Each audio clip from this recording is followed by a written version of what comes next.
मित्रांनो, छत्तीसगडच्या कवर्धा येथे एका 26 वर्षीय विवाहित महिलेने 16 वर्षीय मुलावर बलात्कार केल्याचा धक्कादायक प्रकार समोर आला आहे।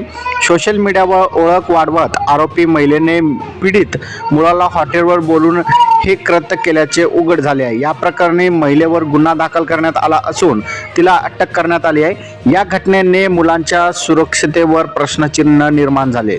मिळालेल्या माहितीनुसार सदर घटना 1 मार्च रोजी उघडकीस आली आहे आणि 26 वर्षीय महिलेने पीडित मुलासोबत सोशल मीडियावर ओळख निर्माण केली आणि त्यानंतर दोघांमधील संवाद वाढला। या संवादातून महिलेने मुलाला एका हॉटेलवर भेटण्याचा आग्रह केला आणि मैत्री खातर हा मुलगा तयार झाला। त्यानंतर पीडित महिलेला भेटण्यासाठी मुलगा हॉटेलवर पोहोचला। दरम्यान महिलेने त्याच्यावर अमानुष अत्याचार केले, तसेच कोणालाही सांगल्यास जीवे मारण्याची धमकी सुद्धा देण्यात आलेली।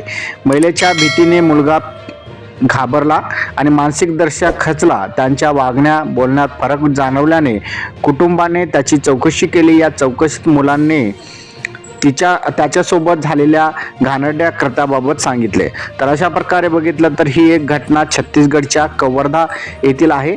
एका 26 वर्षीय विवाहित महिलेने एका 16 वर्षाच्या मुलावर बलात्कार केल्याची घटना समोर आलेली आहे। हा व्हिडिओ तुम्हाला कसा वाटला कमेंटमध्ये नक्की सांगा। धन्यवाद।